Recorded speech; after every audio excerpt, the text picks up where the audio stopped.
Iran America ইজৰাইলৰ যুদ্ধত এক প্ৰকাৰে ইনডাইৰেক্টলি এতিয়া এন্ট্ৰি মাৰিছে ভাৰতবৰ্ষই কোভিডকালীন পৰিস্থিতিৰ দৰে এটা পৰিস্থিতিৰ বাবে সাজু হৈ থাকিবলৈ আহ্বান জনাইছে আৰু প্ৰধানমন্ত্ৰীৰ এই কথাটোৱে কিন্তু বহু কথা বুজাই দিছে এই মুহূৰ্তত সমগ্ৰ বিশ্বই কেৱল মাত্ৰ এখন দেশলৈ চকু চাই আছে ৰৈ আছে আৰু সেই দেশখন হৈছে ভাৰতবৰ্ষ বৰ্তমানৰ যি মন্ত্ৰী আছিল অশোক সিংঘাল সেই অশোক সিংঘালৰো হয়তো নমিনেশ্যন বাতিল হ'ব পাৰে কেনসেল হ'ব পাৰে বিজয় থালাপতি এইবাৰ ৰিয়েল লাইফত নহয় ৰিয়েল লাইফতো দেখুৱাইছে প্ৰকৃত হিৰোগিৰি কেনেকৈ নমস্কাৰ আপোনালোকে চাবলৈ আৰম্ভ কৰিছে উইথ হিৰক চাই থকাৰ বাবে আপোনালোকক ধন্যবাদ জনাইছো আৰু এয়া তৃতীয়টো খণ্ড আৰু এই খণ্ডটো আপোনালোকক মই জনাম দিনটোৰ আটাইতকৈ ডাঙৰ আৰু গুৰুত্বপূৰ্ণ খবৰকেইটা অতি সংক্ষেপে অতি সৰলকৈ অতিৰঞ্জিত নকৰাকৈ আৰু পূৰ্বৰ দুইটা খণ্ডত আপোনালোকৰ যথেষ্ট সঁহাৰি পাইছো তাৰ বাবে ধন্যবাদ আৰু আৰম্ভ কৰিছো আজিৰ খবৰৰ এই হিতাপ আৰু প্ৰথমটো খবৰ আপোনালোকৰ বাবে লৈ আহিছো এটা অত্যন্ত ডাঙৰ খবৰ এটা চিন্তনীয় খবৰ আৰু এটা আশংকাৰ খবৰ এই খবৰটো হৈছে এতিয়া অনিশ্চিত ভৱিষ্যতৰ দিশে গতি কৰিছে সমগ্ৰ বিশ্ব কিন্তু ডাঙৰ কথাটো হৈছে যে ইতিমধ্যে ভাৰতত ইয়াৰ প্ৰভাৱ পৰিছে আৰু ইৰাণ আমেৰিকা ইজৰাইলৰ যুদ্ধত এক প্ৰকাৰে ইনডাইৰেক্টলি এতিয়া এন্ট্ৰি মাৰিছে ভাৰতবৰ্ষই হয় প্ৰধানমন্ত্ৰী নৰেন্দ্ৰ মোদীয়ে প্ৰথমবাৰৰ বাবে মুকলিকৈ সংসদত আমেৰিকা ইজৰাইল আৰু ইৰাণৰ যুদ্ধক লৈ ডাঙৰ মন্তব্য কৰিছে আৰু যি মন্তব্য কৰিছে সেই মন্তব্য কিন্তু অত্যন্ত চিন্তনীয় কিয়নো প্ৰথমবাৰৰ বাবে নৰেন্দ্ৰ মোদীয়ে যুদ্ধ সন্দৰ্ভত দেশবাসীক কৈছে যে দেশবাসীয়ে কোভিডকালীন পৰিস্থিতিত যিদৰে সাজু হৈছিলে কোভিডকালীন পৰিস্থিতিৰ দৰে এটা পৰিস্থিতিৰ বাবে সাজু হৈ থাকিবলৈ আহ্বান জনাইছে আৰু প্ৰধানমন্ত্ৰীৰ এই কথাটোৱে কিন্তু বহু কথা বুজাই দিছে ইতিমধ্যে ভাৰতত যেতিয়া ৰন্ধন গেছৰ নাটনি হোৱাৰ কথা প্ৰকাশ কৰা হৈছিল তেতিয়া বহুতে এই কথাটোক মিছা বুলি ক'বলৈ চেষ্টা কৰিছে কিন্তু সঁচা মিছা ৰন্ধন গেছৰ নাটনি হৈছে নে নাই সেয়া সকলোৱে জানে সমগ্ৰ বিশ্বতে এতিয়া ক্ৰাইচিছ কেৱল ভাৰতত নহয় কিন্তু তাতকৈ ডাঙৰ কথাটো হৈছে যে এতিয়া প্ৰধানমন্ত্ৰীৰ নিজৰ গৃহ চহৰ গৃহভূমি গৃহ ৰাজ্য গুজৰাটতে এতিয়া পেট্ৰল পাম্প এটাকৈ বন্ধ হোৱাৰ উপক্ৰম হৈছে আৰু কেৱল গুজৰাটত নহয় সমগ্ৰ দেশত এতিয়া পেট্ৰলৰ নাটনি হ'বলৈ আৰম্ভ কৰিছে পেট্ৰল পাম্পসমূহ অসহায় হৈ পৰিছে বিভিন্ন উদ্যোগ অসহায় হৈ পৰিছে আৰু ইৰাণ ইজৰাইল আমেৰিকাৰ যুদ্ধই এতিয়া এটা ভয়াৱহ দিশেৰে আগুৱাই গৈছে যাৰ ফলশ্ৰুতিত এতিয়া সমগ্ৰ বিশ্বত ইনক্লুডিং ভাৰতবৰ্ষৰ বহু উদ্যোগ বন্ধ নহলেও সেই উদ্যোগৰ পৰা বহু কৰ্মচাৰী ছাঁটাই হ'ব পাৰে অৰ্থাৎ কোভিডৰ সময়ত সঁচাকৈ যি পৰিস্থিতি হৈছিল বহু মানুহৰ চাকৰি গৈছিল ৰেষ্টুৰেণ্ট বন্ধ হৈছিল বিজনেছ ডাউন হৈছিল সম্পূৰ্ণ তেনে এটা পৰিৱেশ আহি গৈছে আৰু ইতিমধ্যে যদি আপোনালোকে চাই ষ্টক মাৰ্কেট ক্ৰেছ মাৰিছে ষ্টক মাৰ্কেট ভয়ংকৰভাৱে ডাউন হৈছে ইতিমধ্যে ষ্টক মাৰ্কেটত কোটি টকা হেৰুৱাইছে গতিকে এটা ভয়ংকৰ দিশে আগুৱাই গৈছে কিন্তু তাৰ মাজত পোন প্ৰথমবাৰৰ বাবে প্ৰধানমন্ত্ৰীয়ে যেহেতুকে এটা ডাঙৰ ঘোষণা কৰিছে এই কথাটো এটা সাধাৰণ কথা নহয় তাৎপৰ্য আছে তাৰোপৰি প্ৰধানমন্ত্ৰীয়ে যুদ্ধ সন্দৰ্ভত এটা ডাঙৰ কথা কৈছে প্ৰধানমন্ত্ৰীয়ে কৈছে নৰেন্দ্ৰ মোদীয়ে কৈছে যে হৰমুজ বন্ধ কৰি থোৱাটো গ্ৰহণযোগ্য কথা নহয় অৰ্থাৎ হৰমুজ খুলি দিয়াৰ পক্ষত মাত মাতিছে যি দাবী ডনাল্ড ট্ৰাম্পে কৰি আছে 48 ঘণ্টাৰ সময় বান্ধি দিছিল ইৰাণক যে ডনাল্ড ট্ৰাম্পে সকিয়নি দিছিল যে 48 ঘণ্টাৰ ভিতৰত যদি ইৰাণে হৰমুজ খুলি নিদিয়ে তেনেহলে কিন্তু শক্তি খণ্ডত এটেক কৰিব কিন্তু হাস্যকৰ কথা এইটো হৈছে এতিয়া এটা ডাঙৰ কথা এইটো কৈছে যে বিশ্ব মানচিত্ৰত ডনাল্ড ট্ৰাম্পক সাৰ্কাছ বনাই পেলোৱা হৈছে সেইজন ডনাল্ড ট্ৰাম্প বা যিজন ডনাল্ড ট্ৰাম্পে নিজকে শক্তিশালী বুলি কয় সকলো বিশ্বৰ শক্তিশালী ৰাষ্ট্ৰপতি সেইজন ডনাল্ড ট্ৰাম্পক ইৰাণে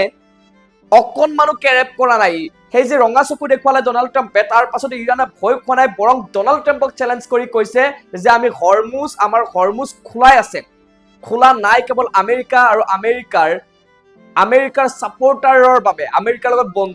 বন্ধুত্ব যাৰ আছে তেওঁ সেই কেইখন ৰাষ্ট্ৰৰ বাবে সেই কেইখন দেশৰ বাবে খোলা নাই অৰ্থাৎ এক প্ৰকাৰে ইৰাণৰ ষ্ট্ৰেটেজি এক প্ৰকাৰে ইৰাণে বুজাই দিবলৈ চেষ্টা কৰিছে যে যি আমেৰিকাৰ লগত থাকিব সেয়া তাৰ বাবে হৰমুজ বন্ধ কিন্তু ষ্ট্ৰেটেজিকেলি হৰমুজ একচুৱেলি বন্ধ নাই খোলা আছে সেই কথা বুজাই দিবলৈ চেষ্টা কৰিছে আৰু এক প্ৰকাৰে ইৰাণৰ ওচৰত যেন বশ্যতা স্বীকাৰ কৰিব লগা হৈছে কিন্তু 48 ঘণ্টা উকলি যোৱাৰ পাছত ডনাল্ড ট্ৰাম্পে পুনৰ সুৰ সলনি কৰিছে আৰু কোনো ধৰণৰ শক্তি খণ্ডত ষ্ট্ৰাইক কৰা নাই ইতিমধ্যে ইৰাণে দেখুৱাইছে নিজৰ শক্তি ইৰাণে ইজৰাইলত যি ভয়ংকৰ আক্ৰমণ কৰিছে গতিকে এনে আক্ৰমণ আৰু ইৰাণে যি চৰ্ত বান্ধি দিছে যে ইৰাণে হৰমুজ তেতিয়াহে খুলি দিব যেতিয়া আমেৰিকাই মধ্যপ্ৰাচ্যৰ পৰা নিজৰ বেছসমূহ উঠাই লৈ যাব, যিটো ক্ষতিপূৰণ দিব লাগিব ইৰাণক, যি চুক্তি এক প্ৰকাৰে ইম্পচিবল, যি চুক্তি এক প্ৰকাৰে এইটো নিশ্চিত যে আমেৰিকাই মানি নলয়, যিহেতুকে আমেৰিকাই চুক্তি মানি নলয়, যিহেতুকে ইৰাণে মানি নলয়, যিহেতুকে ইজৰাইলেও মানি নলয়, গতিকে এই যুদ্ধ ইয়াতে শেষ নহয়, ইয়াৰ দীঘলীয়া হ'ব এই যুদ্ধ আৰু ইয়াৰ পৰিস্থিতি ভয়াৱহ হ'ব। আৰু এই মুহূৰ্তত সমগ্ৰ বিশ্বই কেৱল মাত্ৰ এখন দেশলৈ চকু চাই আছে, ৰৈ আছে, আৰু সেই দেশখন হৈছে ভাৰতবৰ্ষ। এই যুদ্ধ যদি কোনোবাই ৰখাব পাৰে সেই দেশখনে হৈছে একমাত্ৰ ভাৰতবৰ্ষ। গতিকে সকলোৱে আশাৰে চাই আছে ভাৰতবৰ্ষৰ ফালে যে ভাৰতবৰ্ষই কি কৰিব, কিয়নো ভাৰতবৰ্ষ এখন এনেকুৱা দেশ যিখন দেশে চাইনাৰ লগত কথা পাতিব পাৰে, যিখন দেশে ৰাছিয়াৰ লগত কথা পাতিব পাৰে, যিখন দেশে ইৰাণৰ লগত কথা পাতিব পাৰে, ইজৰাইলৰ লগত কথা পাতিব পাৰে, আমেৰিকাৰ লগত কথা পাতিব পাৰে। কোনো এখন দেশ এতিয়া নাই বৰ্তমান যিখন দেশে আটাইখন দেশৰ লগত কথা পাতি মীমাংসা কৰিব পাৰে। গতিকে সকলোৱে ভাৰতলৈ চাই আছে। কিন্তু সেই সময়তে প্ৰধানমন্ত্ৰী নৰেন্দ্ৰ মোদীৰ যি কথা বা যি প্ৰথমবাৰৰ বাবে মুখ খুলিছে যে হৰমুজ বন্ধ কৰি থোৱাটো গ্ৰহণযোগ্য নহয়, শান্তিৰ প্ৰাৰ্থনা কৰো, গতিকে এটা ডাঙৰ কথা আজি ঘোষণা কৰিছে। ইয়াৰ পাছত এতিয়া নিশ্চিত যে গ্লোবেল ক্ৰাইচিছ আহিব আৰু প্ৰভাৱ আমাৰ ভাৰতবৰ্ষতো পৰিব। গতিকে সকলোৱে সাজু হৈ থাকিব লাগিব, এটা ভয়ংকৰ পৰিস্থিতি আহি আছে। এইটো আজিৰ দিনটোৰ এটা অত্যন্ত ডাঙৰ খবৰ। থালা ফৰ আ ৰিজন, হয় থালা ফৰ আ ৰিজন, কিন্তু এইবাৰ থালা ফৰ আ ৰিজন মহেন্দ্ৰ সিং ধোনীৰ বাবে নহয়, এইবাৰ থালা ফৰ আ ৰিজন বিজয় থালাপতিৰ বাবে। হয়, সেইজন বিজয় থালাপতি, যিগৰাকী বিজয় থালাপতিক আপুনি মই ৰূপালী পৰ্দাত বহুবাৰ দেখিছো হিৰোগিৰি কৰা, দাদাগিৰি কৰা, কিন্তু বিজয় থালাপতি এইবাৰ ৰিয়েল লাইফত নহয়, ৰিয়েল লাইফতো দেখুৱাইছে প্ৰকৃত হিৰোগিৰি। কেনেকৈ? অহা মাহত তামিলনাডুৰ নিৰ্বাচন, আৰু তামিলনাডুৰ নিৰ্বাচন এইবাৰ যথেষ্ট গৰম, কিয়নো তামিলনাডুত প্ৰথমবাৰৰ বাবে অভিনেতা থালাপতি বিজয়, যি থালাপতি বিজয়ক এজ আ এক্টৰ সকলোৱে কিমান বেছি ভাল পায়, বিশেষকৈ চাউথত, সেয়া ক'ব নালাগে। বিজয় থালাপতিৰ বহু ছবি ছুপাৰ হিট হৈছিলে, আৰু সেইগৰাকী বিজয় থালাপতিয়ে এইবাৰ ৰিয়েল লাইফৰ পৰা আহি ৰিয়েল লাইফত পলিটিক্সত ডাইৰেক্ট এণ্ট্ৰি মাৰিছে। আৰু কেৱল এণ্ট্ৰি মৰাই নহয়, বিজয় থালাপতিয়ে ইতিমধ্যেই যি ফেন ফলোয়িং অসমত যিটো হয় তাৰ ওলোটাটো চাউথত হয়। মানে ধৰক অসমত এগৰাকী আৰ্টিষ্ট, এগৰাকী এক্টৰ, এগৰাকী ছিংগাৰক যিমানে ভাল নাপাওক মানুহে, কিন্তু সেই ছিংগাৰ, সেই আৰ্টিষ্ট বা সেই এক্টৰগৰাকীয়ে, পপুলাৰ এক্টৰগৰাকীয়ে যদি ৰাজনীতিত আহে, অসমৰ মানুহে সহজে কিন্তু আঁকোৱালি নলয়। সেই কথা দেখিবলৈ পোৱা গৈছিল ভূপেন হাজৰিকাৰ ক্ষেত্ৰত। গতিকে তাৰ কিন্তু ওলোটাটো চাউথত হয়। চাউথত অভিনেতাক, আৰ্টিষ্টক লেজেণ্ড বুলি গণ্য কৰে, মানে ভগৱান তুল্য কৰি লোৱা হয়। আৰু তেনে এজন ভগৱান তুল্য হৈ পৰা অভিনেতা বিজয় থালাপতি, আৰু বিজয় থালাপতিয়ে শেহতীয়াকৈ নতুন পলিটিকেল পাৰ্টি গঠন কৰিছিল, টিভিকে, নাম আছিল টিভিকে। আৰু এই টিভিকে এতিয়া তামিলনাডুত এক প্ৰকাৰে ৰাজ কৰিছে বুলি ক'ব লাগিব,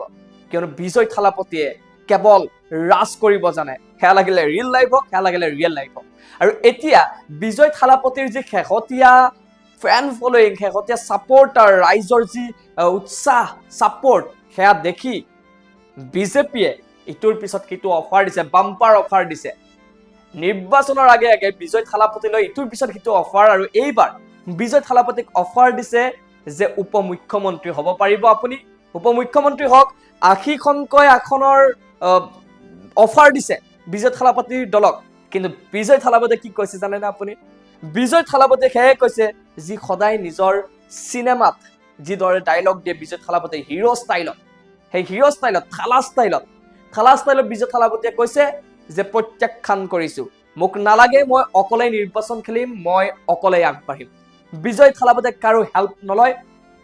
বিজয় থালাপতিক কোনো পলিটিকেল পাৰ্টিৰ ছাপোৰ্ট নালাগে। আৰু ইয়াৰ পাছতহে এতিয়া এক প্ৰকাৰে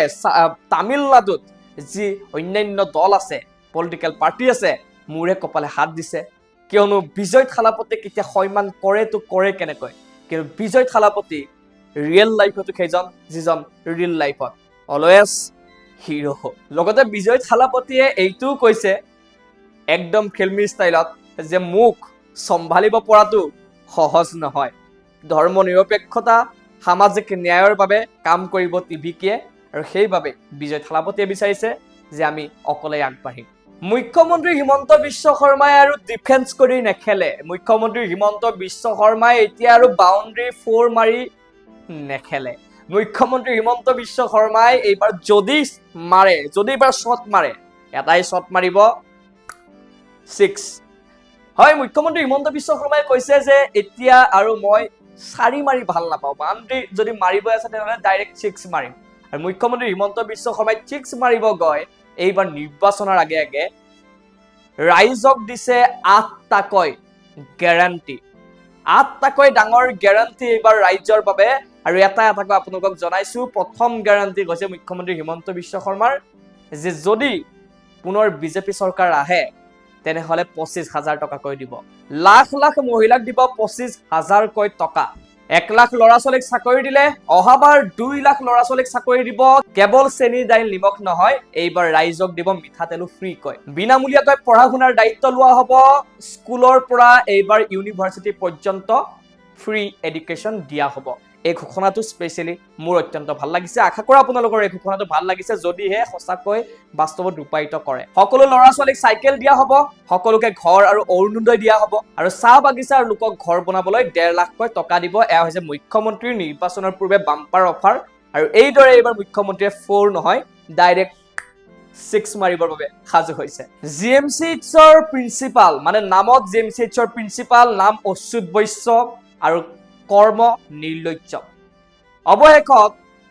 যৌন নিৰ্যাতনৰ অভিযোগ থকা অচ্যুত বৈশ্যক নিলম্বন কৰাৰ নিৰ্দেশনা আহিছে তাকো প্ৰধানমন্ত্ৰীৰ কাৰ্যালয়ৰ পৰা অৰ্থাৎ এইবাৰ অচ্যুত বৈশ্যক কোনেও ৰক্ষা কৰিব নোৱাৰে দীৰ্ঘ সময়ৰ পৰা অচ্যুত বৈশ্যৰ বিৰুদ্ধে বহু অভিযোগ আছিল গুৰুতৰ অভিযোগ আছিল অচ্যুত বৈশ্য এজন দাম্ভিক অহংকাৰী মদগৰ্বী অধ্যক্ষ আছিল বুলি বহু অভিযোগ উত্থাপন হৈ আহিছিল বহু পূৰ্বৰে পৰা আৰু শেহতীয়াকৈ যি গুৰুতৰ অভিযোগ উত্থাপন হৈছিল এই গুৰুতৰ অভিযোগ উত্থাপন হোৱাৰ পাছতো কিন্তু ৰহস্যজনকভাৱে অচ্যুত বৈশ্যক কোনে একো কৰিব পৰা নাছিল ইয়াৰ পূৰ্বেও ভয়ংকৰ কিছু অভিযোগ উত্থাপন হৈছিল অচ্যুত বৈশ্যক কোনে লৰাব পৰা নাছিল নিজৰ পজিশনৰ পৰা ইমান বেছি হাত দীঘল আছিল অচ্যুত বৈশ্য কিন্তু কোৱা হয় যে 100 গৰু মাৰিলে বাঘৰু মৰ অৱশেষত অচ্যুত বৈশ্যৰ বিপদ নিশ্চিত হ'ল ইতিমধ্যে মেডিকেল শিক্ষা বিভাগৰ সচিবালয় পত্ৰ প্ৰেৰণ কৰিছে অচ্যুত বৈশ্যক নিলম্বনৰ বাবে মহিলা আৰু শিশু উন্নয়ন বিভাগৰ উপ সচিবে এই পত্ৰ প্ৰেৰণ কৰিছে আৰু চৰকাৰে এই তদন্তৰ বাবে গঠন কৰি দিছিল দুজনীয়া তদন্ত কমিটি আৰু অৱশেষত আদালততো অচ্যুত বৈশ্যৰ বিৰুদ্ধে গোচৰ ৰুজু হৈছে শেষত দুটা ৰাজনৈতিক খবৰ আপোনালোকৰ বাবে আগবঢ়াইছো আৰু জয়ন্ত দাস ইতিমধ্যে আপোনালোকে জানে যে দিছপুৰ সমষ্টিৰ প্ৰাৰ্থী বিজেপি প্ৰাৰ্থিত প্ৰত্যাশী আছিল কিন্তু টিকট নোপোৱাৰ পাছত বিদ্ৰোহ বিসম্বাদ কৰি নিৰ্দলীয়ভাৱে প্ৰতিদ্বন্দ্বিতা আগবঢ়াইছে আৰু এইবাৰ দিছপুৰৰ খেলখন অত্যন্ত আকৰ্ষণীয় হ'ব কিয়নো ইয়াত দল এটাই কিন্তু এইবাৰ বৰ ইন্টাৰেষ্টিং এইকাৰণে হ'ব যে বিজেপিৰ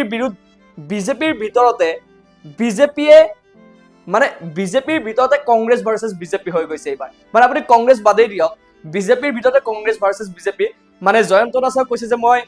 বিজেপিৰ আদৰ্শ ভাল পাওঁ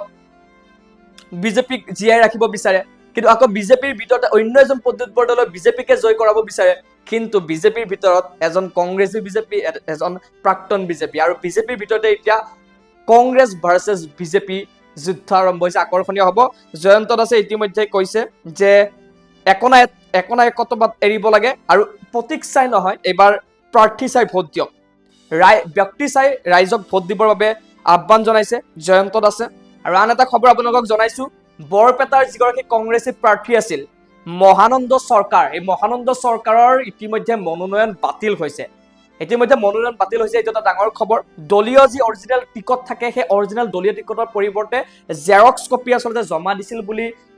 কৈছে যাৰ বাবে বাতিল হৈছে আৰু সেই ফটোষ্টেট কপিত জিতেন্দ্ৰ সিঙৰ স্বাক্ষৰ নথকাৰ অভিযোগ উত্থাপন হৈছে ফৰ্ম এ আৰু ফৰ্ম বিত বিসংগতি পোৱা গৈছে মহানন্দ চৰকাৰৰ বিৰুদ্ধে কিন্তু তাতকৈ ডাঙৰ কথাটো খবৰটো হৈছে যে বৰ্তমানৰ যি মন্ত্ৰী আছিল অশোক সিংঘাল সেই অশোক সিংঘালৰো হয়তো নমিনেশ্যন বাতিল হ'ব পাৰে কেনসেল হ'ব পাৰে কিয়নো ইতিমধ্যে অশোক সিংঘালৰ বিৰুদ্ধেও কংগ্ৰেছী প্ৰাৰ্থীগৰাকীয়ে অভিযোগ তুলিছে ভয়ংকৰ গুৰুতৰ অভিযোগ উত্থাপন কৰিছে যে নমিনেশ্যনত বিসংগতি আছে আৰু সেই বিসংগতিসমূহ দেখুৱাই দিছে এতিয়া অশোক সিংঘালে মনোনয়ন নাপাব নেকি সেয়া কিন্তু ৰাজ্যৰ ৰাজনীতিৰ আটাইতকৈ এটা ডাঙৰ খবৰ আজিলৈ এইকেইটা খবৰে